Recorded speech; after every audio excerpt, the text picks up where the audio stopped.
Hello, everyone. Welcome to William and the Magic Box. Today on our show, we are going to have Matt. Matt is from London in the UK. So let's see what Matt has to say. Enjoy the interview. So, hello, Matt. How are you? I'm great. How are you? I'm very well. Thanks so much for taking the time this evening for the interview. Thank you. Thank you for asking me. So, tell me, how was your day today? How was my day today? It was good. I was doing work and then I went to work and then I came back and I finished some cast lists. I teach theatre. Wow, amazing. My goodness. That's why you have this very deep, nice voice. I don't think that's why. I think I was born with that, but maybe it helped me in acting. Amazing. So tell me where you're from, Matt. I'm from London.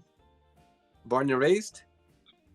Yes, born and raised. I've lived outside of the UK probably as much as I've lived inside the UK, though. Wow. So tell me which place do you live before London or during your time in London? So London born. When I was 15, the Berlin Wall collapsed, and my sister theatre company was in a city called Zlín in a country that doesn't exist anymore called Czechoslovakia. Okay. So I did an international theatre exchange with our sister company in this town in Czechoslovakia, and I spent a lot of time toing and froing between the UK and Czechoslovakia, and then on January the 1st, 1993, we had two new countries, Czech Republic and Slovakia. So then I spent time going to and from Czech Republic and London. Then I lived in Warsaw in Poland. Then I moved back to London. Then I went to Japan for 3 or 4 months, which was Wow. amazing. I love Japan. Then I moved back to London. And then in 2003, I moved to Melbourne, Australia, and I stayed there until 2017. Long time. Long, long. And then I moved back to London in 2017, and I've been in London ever since. And where's about in Australia you're based? Always Melbourne. Have you been to Melbourne yet? No, I haven't been to Australia actually. I haven't. I have a few guests on the show from Australia, but no, not yet. It's very beautiful. It's really beautiful. And you're there because of work as well. I was work, partner, Australian work, and I also got an agent in Australia, so I toured Australia as well with Australia's only. I don't know if maybe they're only anymore, but it was a gay and lesbian theatre collective, and we toured Australia with these queer-friendly shows. I see. So walk me through a little bit about your career in theater. Well, now I teach, but I was a singer, an actor, and I started theatre. My best friend and I used to do plays for his mother. They had a very big house. My family were very poor, and I was born in a council estate in Woolwich in southeast London. But his family had this really big house, and they had a living room and a dining room that was divided by these patio doors with curtains, and we pretended the curtains were theatre curtains. Wow. And so we would. Am I allowed to swear? If you do, I'll go beep. Okay, fine. I won't swear then. So we used to bore the beep off of his father, who would sit there watching and pretending he loved it. He didn't. He was just very polite and kind. But his mother, I think she did like it, and she took us both to theatre school when we were 7 years old, and that's how I started. Amazing. And tell me, right now, you are just teaching theater right now. Yeah. I see. In London. Yeah, I left Melbourne in 2017. I left my job, I left my home, I left my car, I left my agent, I left everything. The boyfriend as well? Everything came back with. Amazing. You left there for a while. My mother was diagnosed with cancer. Right. And that's the reason you came back to England. Yeah, she's fine. She's fine, and yeah, she's fine. She's actually very well and healthy, Amazing. mostly. But I didn't want to. Australia is too far if you are worried about somebody you love. It's too far. It's interesting saying that because a friend of mine, he meant to go to Australia for an event for a wedding in a few months, but his dad's regarding health issues as well. He said the same. It's too far for me to take this trip. So yeah, those long distance, you need to work out things very properly and very well before taking the road, because it can be very far. Oh, where are you from? I'm originally from Brazil. Oh, nice. I would love to go to Brazil. Originally from Brazil, yeah, but I've been living in England, in Europe, for 20 years now. So it's been a long journey. I've been more in Europe than in Brazil. I hear you. I hear you. I empathize. And always in London? I was in Portugal for 5 years before moving to the UK, in Porto. But yeah, since I moved to the UK, I've been living in London since 2007. So it's been a long time. Okay, Matt. So during the journey, I'm going to explore a little bit more about your life and also about your point of views. Okay. Okay. Welcome to William and the Magic Box.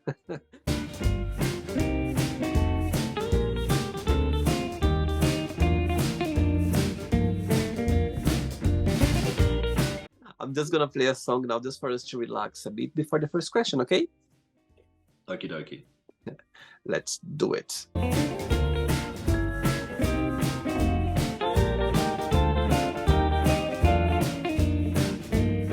That's funny. Matt, before we start the game, during the join, if it comes up a question that you don't want to talk about, some reason you don't want to answer, always can change, okay? Cool. First question for you is, what do you like the most about yourself?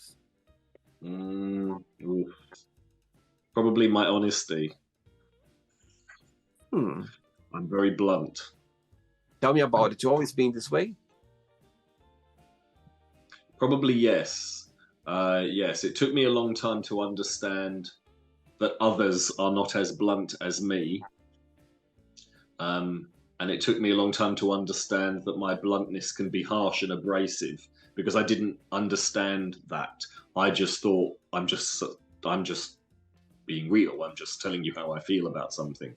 But as I got older, I realized that there are ways and ways to be blunt. See. Okay. Next question. Let's do it.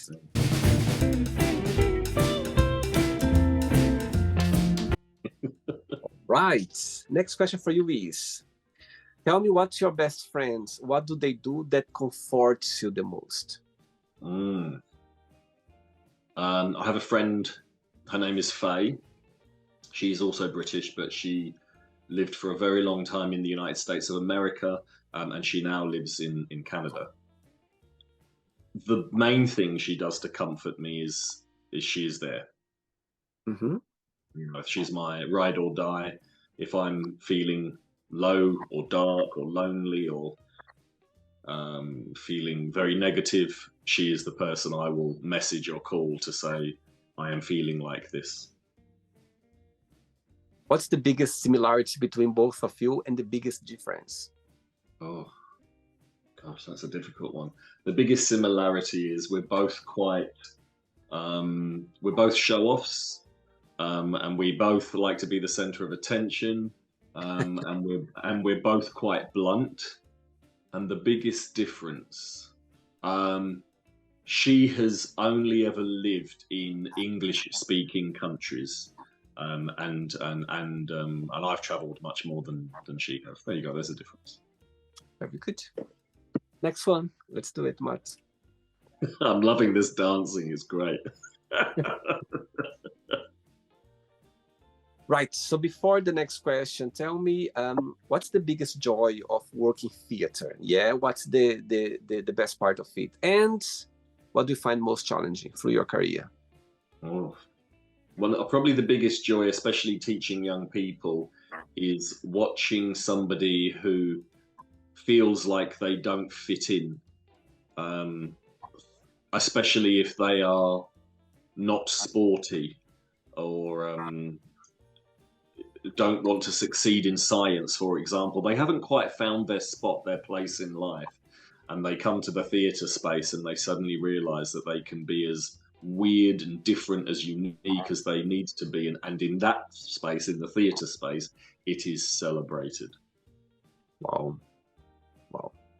And the flip side, what do you find most challenging? What do I find most challenging? Choosing scripts. And why is that? Because I always want to push my students a little bit further. But I am aware that they are young people, so I have to be very careful with the content that we perform. I see. And most of your students, they are more female or male, or mixed? Probably there are more females than males, probably. Yeah. Okay. Next question for you is, who has been the most influential person in your life and why? Oh my God, that's a hard one. Who has been the most influential person in my life? My grandmother.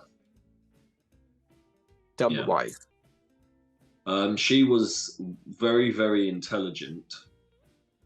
And she doesn't suffer fools gladly, and she's very blunt, was very blunt. She's dead now, unfortunately.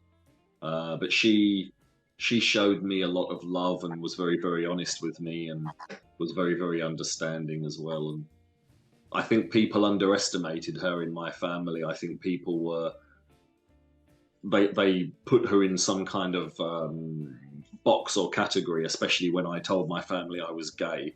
People were terrified about her finding out. She was absolutely fine. Wow. And when you think about her, like back to your memories, what's the best memory that comes to your mind? I think spending time at her house. I love spending time at her house. And I know that my grandmother struggled, I think, to sometimes show physical affection, cuddles, hugs, and kisses. But I didn't give her the opportunity to not show that physical affection. Every time I saw her, I smothered her in hugs and kisses, and she loved it. Oh, wow. Wow. And nowadays, which person in your family you are more close to? In my family, my brother and I have a fantastic relationship. Yeah. And in your family, they always supported you through your career? Yes. Yeah, they did. Okay. Next question, Matt. Let's do it. Do you dance again? Yeah, you do. This is so good. Next question for you is, what can make you cry and what can make you really happy? What can make me cry? Oh, can I answer this? Can I give the same answer for both of those questions? Why not? Absolutely. Love. Wow, that's a very powerful one. Wow. And what's the meaning of love for you? Meaning of love for me is peace, understanding, inclusivity, things like that. Do you believe that there are different kinds of love? I mean, yes. Yeah, of course, yeah. For example? Platonic love. For example, love, love for your fellow human beings. Falling in love when you are kind of consumed by the fire. A calm, peaceful love when things work and there's understanding. And there's also a love that people have known each other for an incredibly long time can have. There's a certain way you can be in front of friends that you have known forever that maybe you'd feel you can't be in front of new people because they just don't know you as well. If you remember, or if you could share, tell me when you think about love, could be any love. Tell me the first time when love touched you, when you went like, okay, now I know the feeling of love. Do you remember that in your life? Well, I remember the first time I fell in love. It was with a friend of mine in secondary school, and I didn't really understand what was happening to me because I'd never been in love before. But it gave me the same feeling as performers feel before they're going on stage, that sick, nervous butterflies tension feeling in the stomach. But I felt it all the time, especially around him, and I didn't understand why. Wow. Then I did understand it because there are love songs and films about love everywhere, and I thought, oh shit, I'm in love with him. Oh, and the love was reciprocal. Was No, he was straight. okay. Maybe could be a different kind of love back to you. You know what I mean? But not the The one honest, you're. the honest, the honest answer to that question is it's complicated. Very complicated. Absolutely. It's Ready not for another? complicated. Ready for another one? Sure. Let's do it. Next question.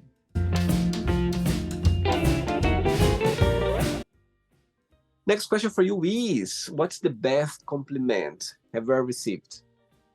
Oh, bloody hell. Recently, I had a student who didn't fit in at school and felt that they were a failure because they didn't fit in anywhere at school. They didn't fit in socially. They didn't fit in academically. And they came to one of my classes and they found their space. And their mother wrote me a card that was just so beautiful and kind and thanking me for allowing this person to flourish and thrive in this space. When I'm teaching young people, I always try and create a space that is full of kindness, love, and respect. And when was the moment in your career that you decide to teach in theater? Said, okay, I'm gonna be a teacher. Well, I've been doing it for a very long time. A friend of mine and I years ago started up our own theatre company, and we did our own productions as straight actors and singers and dancers. But we also did peer-to-peer educational work with local borough councils, and specifically TIE. Do you know what TIE means? No? Theatre in education. So using theatre as a tool to unpack and educate things like racism, homophobia, sexism, misogyny, transphobia at the moment. Rishi Sunak. Yeah. Yeah. My all of my drama classes are a safe space for everybody. There's just no bigotry. It's not tolerated. And do you teach every day or a few days a week? How does work your schedule? At the moment, I'm teaching almost every day except Monday. I see. Okay, cool. Next question, Matt. Let's do it. Before the next question, tell me what you like the most about living in London. What's the biggest joy of it? And what do you find most challenging? The biggest joy of living in London, Suella Braverman will hate me, but it is multiculturalism. I am extremely lucky and extremely proud to be from such an open-minded, tolerant city. It has made me partly who I am today. What was the second question? What do you find most challenging about the city? It's expensive. It's crazy, crazy expensive, and it needn't be this expensive. Public transport's expensive, food is expensive, going for a couple of drinks in the pub now is expensive, going to the cinema is expensive, going to the theatre is expensive. So it's for a lot of people, it's just out of reach to do these things. And as you had the experience of living in different countries in your life, do you think you would gonna sometime you still can, or you will like adventure yourself living in other country? If this country carries on heading down the path it is heading, I will not grow old here. Interesting. Okay. I'm very lucky. I have two passports. I have a British passport and an Australian passport. Let's see. Okay. Wasn't easy. Well, after Brexit, I mean, I was watching the Brexit referendum campaign from Melbourne, and I was shocked. I was appalled. I Yeah. was sad, and I truly didn't think. I truly didn't think that the country of my birth would really throw away so many incredible things just for immigration. It's very, you know, it's racist, and I didn't like it. I've never, I've like, you know, like I said at the beginning of this interview, I've lived all over the world. I have traveled a lot. I have never in my lifetime ever seen a country impose economic sanctions on itself. Yeah. It's crazy. Yeah. I think not just you, but everyone was in shock, about that. I think some people still they don't believe that it's, you know, I still wake up and I think, oh God, we're not members of the European Union, and all of those fantastic rights and privileges that I had, I no longer have. And yeah, that is why I am very, very glad that I'm glad I have my Australian passport, because Australia is a fantastic place to live. But for me as a British citizen to still have the freedom to go and live somewhere else is really important, because all British passport holders, if they are only a British passport holder, lost that right the night of the Brexit referendum. wow, powerful point. Next question is, what did you want to be growing up? An actor, You always always. And I think when I was really young, I wanted to be an astronaut. okay. I think that ship has sailed. NASA. I think the ship went to Australia, got back to London again. Yeah. Next question. Okay, Matt from London. Next question is, what are you most passionate about? Human rights, social rights. Always been passionate about that? No. And how you got into it that much? I think growing up and realizing that there is so much prejudice and hate out there, and it needs to be challenged and unpacked and stopped. Okay. Next question. Let's do it.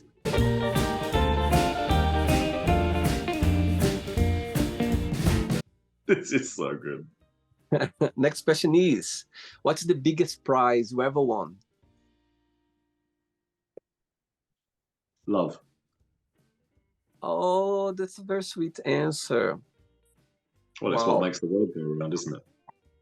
Wow, wow, wow. I think it's a prize that everyone wishes to have one day somehow. Yes, I sincerely hope love touches everybody at some point in their life, however that love manifests. Absolutely. I think it's a good point. It can come different direction, different ways, different, but when you feel that butterflies here, it's such a great feeling, isn't it? Yeah. It can hurt. It can hurt. Honestly, it can hurt as well, deeply, but it's worth it to take the journey and accepting love, because it's a beautiful feeling. 3 questions left. Does that mean 3 more dances that I can't hear the music to? Let's do it.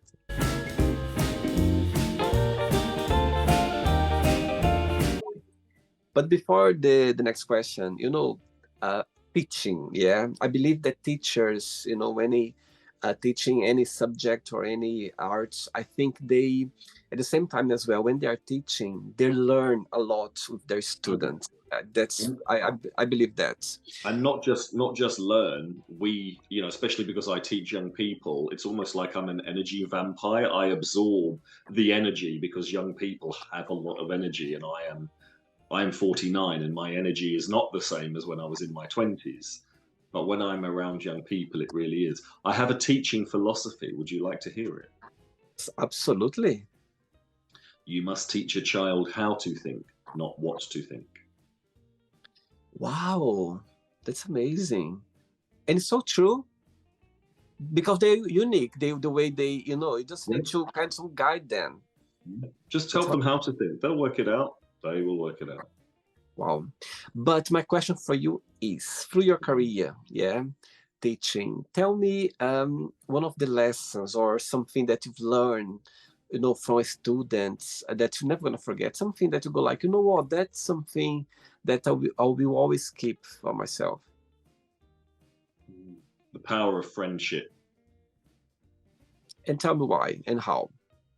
Because, like I said, people who come to my classes often feel that they have never fit in anywhere. They don't fit in. And suddenly they find their freaks. They find their space where the freaks are. And you can be different. It's all, the punk movement in the late 1970s was like this, all about freedom of expression and independent expression and artistic expression. And of course, for a lot of young people being at any mainstream school, you are to a certain extent streamlined. There's coursework to do, and you must pass your GCSEs, and there is a syllabus that you must follow, whether you're homeschooled or whether you're schooled in a school. And the young people who don't fit in always find out that they do fit in the theatre space. And I'll tell you something, and it feels so good being different, as you said, freak or not fitting in a Yeah. category. Oh my God, it feels amazing for you Let to let let your when freak flag fly. Be yes, be that crazy and fierce individual that you are. Let your freak flag fly. And when my students realize that they can really 100%, as long as it's kind and respectful, of let course. their freak flag fly, suddenly their wings are lifted and and they take risks on stage and they learn things and they learn things about themselves. It's a really wonderful thing to watch. It feels great. It feels Yeah. great when you know and when you are aware and you feel like, okay, I can be this way. When you accept yourself, when you go Yeah. like, you know what, I love being different, freak. You could call any word, but when you go like, okay, I am myself. In the end of the day, it doesn't matter how I express myself. So I think that's a good feeling and not just that. For you, it's like a freedom for you because you take this, away from your shoulders about trying to fit in So somewhere. so much weight is lifted, Yeah, absolutely. Yeah. and I understand that because when I grew up, where I grew up, being gay was absolutely not accepted, and it was very very difficult. And I tried really hard to suppress those thoughts and feelings, but what can I say? It burst out. Absolutely. Next question is, what is your favorite weekend activity? Ooh. Hmm. Can I choose anything? Yeah. Okay, my favorite weekend activity would probably be finding a nice river or a beach and having a swim. Wow. Wow. And why? I love being in water ever since I can remember. I absolutely love it.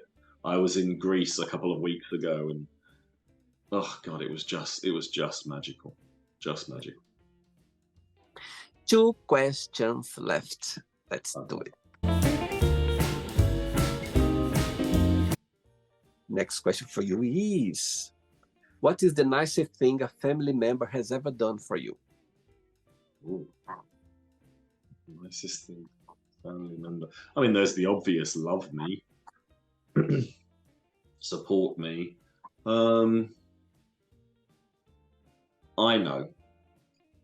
I had an aunt who is unfortunately dead now. She died in 2010. And one day she sat me down and she apologized for something. Wow. And she really meant it. And I was taken aback about how deep her level of understanding about this complex issue was. But she did understand it and she acknowledged it and she apologized for it. Beautiful. Beautiful. Yeah. Cool. She is Ready? sorely missed. Ready for the last question? You're very easy answering question, Matt. Just dun, dun, dun, straight away. Oh, no. Last one. Before the last question, Yeah. when you arrived in Australia, what was for you the most difficult part for you to adapt yourself to the new country, new culture, new city? There was something? Yes, I had no friends. I went there completely alone. I had one friend, and I stayed with him. His name was Christo, and I stayed with him and his partner Patrick. And I knew absolutely nobody. Wow. That was difficult, scary, and now some of my closest friends in the world are still there, of course. Wow. And all the people I missed here while I lived there, I now miss lots of people there that I live back here. And for you, the accent or some different words for you was quite. Did you get some word that for you you didn't know that So the meaning? look, listen, not a day went by, not one day, when I wasn't reminded that I am British. Not one day. Every day, somebody would ask, "Are you British, mate? Are you British? Are you from London, mate? Where are you from? Are you British?" Every single day, somebody would mimic my accent. Somebody would point something out. Somebody would ask me. So yeah, not one day. When I moved back to London, people here kept asking me if I'm Australian, and so many people asked me. So I must have picked up a bit of a twang, a bit of an Aussie twang. But Australians can't hear it. They think I sound very English, but British people can hear it. I see. All right. Last question is, what is your funniest memory of a date that you had? Oh gosh, a funniest memory of a date. I went on a date during COVID when there were restrictions eased a little bit and we could meet, and we went to a pub, and as we walked in, the guy went to go to the bar, and I said to him, "Oh, you can't do that. We have to sit, and it's table service." And he just looked at me, and he said, "Why?" And I said, "Oh, because of COVID." So he started walking to the bar, and the barman said to him, "Sit down." And he said, "No, I'm coming to the bar." And the barman said, "Sit down or you're not getting served." And I said to him, look, if we want to have a drink, we have to sit here. And he wouldn't. He went straight to the bar, and the barman said, "You're leaving, you're out," because the COVID restrictions, he didn't want to get in trouble, the pub or the landlord. So we left. And the second we left, I said, "What was that about?" And he said to me, "Oh, COVID." And I said, "What does that mean?" And I said to him, "Please don't tell me you think COVID isn't real or it's a hoax," and he said, "Yeah." And I didn't, I mean, it was funny, but bad funny. I just left immediately. And he called after me, and I was just like, "Good night." Just, good night. That's it. There's nothing else to say. And it was embarrassing. And also he was very disrespectful. The barman had very politely, first of all, said, "Please, can you sit down?" The guy just wouldn't entertain this thing that was happening to the whole planet. He lived in a different reality to all of us. Wow. But even though if you didn't believe, you could respect as well, isn't it? I think that's a good point. My brother at that time was head of an intensive care unit in a hospital, and he and his colleagues and all the doctors and nurses across the world were going through absolute hell. And this man thought he knew better. It's not the end yet. Let's play now the word association game, okay? I'm going to give you a word. Just tell me one word that comes to your mind. Quick thinking. Oh, God. Okay. Let's start with religion. Pointless. Money. Necessary. Family. Complicated. Love. Difficult. Sex. Sometimes complicated, sometimes, oh, it's one word, isn't it? Complicated. Life. Beautiful. Politics. Nasty. Fear. Debilitating. Good one. Friendship. Essential. Desire. Chocolate. Anyone in particular or all of them? Dark chocolate. Sorry, I'm a chocolate snob. I'm sorry. Regret. Many. Success. Sometimes. Wish. World peace. Happiness. I know that's such a cliche. I'm sorry, but it's okay. What comes to your mind? Happiness. sometimes. One word for Melbourne. Oof. Can I choose 3? It's a small sentence. You can. I don't know how you'd say this in one word. Oh, I know. I have one. Elegant. Wow, that's interesting. Oh, wow. The 3 words I was going to use would have been style and content. Wow, I like that, actually. One word for Australia. Ooh. Hot. Dry. Hot Jeez. and elegant. Well, yeah. One word for London. One word for London. I'm going to say multicultural. One word for England. Broken. And the last one now, theater. One word. I'm going to say, I want the word potential has come to my mind, but it's about the potential that theatre can bring to people. Absolutely. Possibility maybe is a better word. Okay. Let's pretend now I'm going to meet your best friend for a coffee, and I'm going to ask your best friend. No, no. What is the most beautiful thing about Matt, and what's something that he still needs to work on, to improve on? What your best friend would say? So something that the best thing about me and something I could improve on. Yeah. So the best thing probably be understanding, improve on, patience. Always being? Always being impatient. patient? Yes, I think I've always been impatient. Amazing. Let's play now Matt and the Magic Box, and you can ask me a question. But before that, let's play the music one more time. Let's do it. Okay.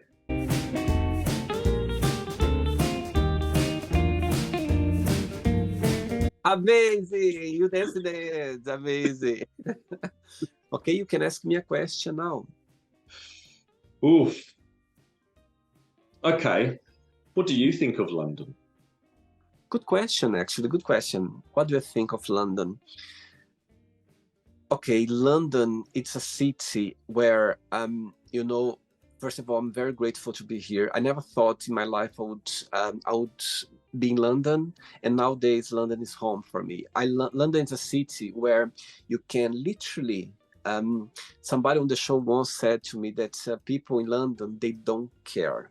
When they say they don't care, it's in a way that, for example, if you leave your house literally half naked, let's say, people might look at you, people might, make a comment, but they don't care. They're going to carry on with their lives, and you're going to carry on half naked until your day finish. So I think London, it's about that. I think London is a place where somehow you feel safe. You feel safe about being yourself. It's a place where literally I've been here for, almost 20 years now. And I literally, when I leave home, I'm not afraid that I'm dressing something that maybe somebody's not gonna like. I'm not afraid that I can express myself the way I am, and somebody's gonna, I know it's not always like that, of course. That it can happen sometimes, you to be, confronted for some reason. But I believe the feeling about London for me, what I like about London, it's about you feel safe of being yourself. It's a place where wherever you go, people gonna, just, it's the vibe of London. It's such a, I think, the other day I was telling a friend of mine, I love so much living in London that I think I'm aware, being foreign, I'm aware that people from other countries, they would literally, change their life. They would give anything to live in London. And I think we are so fortunate to be able to say I live in London. I think that's I feel proud of saying that, because it's a place where I'm so aware that a lot of people, they would literally, you know, Do do you anything. feel proud or do you feel lucky and privileged, or both? Both, actually. I feel proud because I'm in a place where, you know what I mean? I'm proud being London. At the same time as well, I just feel privileged here because, you know, life took me here. I can tell you with no doubt, life presented me London. Life, I think I think in other lives I must be doing something really good because life said, okay, next life I'm gonna give London as a present for you, William. And I think it's a present that I'm so grateful for because it's a place. Everywhere I go in London, I always have a gratitude feeling of being here. It's so interesting. Well, I am going to, when you send me the song that you were playing, I'm going to send you the link to another song by a band called The Clash, and it's called London Calling. Okay, okay, I love that. So yes, back to your question, Matt. I think what I like about London, it's the city, the way the city has been built up. When I say built up, I mean I say about the energy, about the welcome. You know, the way London presents you, the way London, you know, it's a place. It can be very, let's say, danger for you if you don't have a mentality because you can find anything. And sometimes if you're not aware, if you don't know how to deal with, you know, it's everything's presented to you like in a plate. Okay, take it, that's it, you can choose, you know what I mean. It's okay, the best way to put that is London challenges you every day. Doesn't it London just? challenges you. I think I like that. London It does. challenges you, and I like that because London go like, okay, I have this for you, so you take it or you pass or you know or you somehow, you know, digest that or learn that, but it's here for you. London presents you everything, and everything can come with challenge as well. So yeah, that's what I like more about the city. And again, every day I feel gratitude for being part of London. I think it's a privilege for us to be able to say I live in London. And you live. I agree. Did you enjoy the interview? I did. Thank you. It was lots Thank, of fun. I thank, really enjoyed watching you dance and not being able to hear what it was. thank you so much for taking the time. Thanks for being so kind. But before you go, if you can share a positive message or anything that you live by. Peace. Peace and love, especially after what's going on in the Middle East at the moment. Yeah, Peace. Always the civilians that suffer. Always. We must yeah, have peace. yeah, Yeah. absolutely. A friend of mine who voted to leave the European Union, and her main reason was immigration. And she challenged me. She said to me, you know, Matt, nobody has given me one word. I just want one powerful word to remain. And I said, I have that word. And she looked at me and she said, you're going to say peace. And I said, I am. The word is peace. Absolutely. Yeah, that's what we need. Thank you so much. And we keep in touch. It was a pleasure having you on the show. Okay. Thank you. Lovely. Thank you so much. Thanks again. Have a good night. Bye-bye. Bye. So, did you like the show? Don't forget to give a like, to share it, and also don't forget to subscribe to the channel. And if you'd like to be part of the show as well, first, subscribe to our channel, and after that, just go to our website, www.williamandthemagicbox.com, and send us a request saying why you'd like to be part of the show. And I see you there. Bye-bye. See you next time.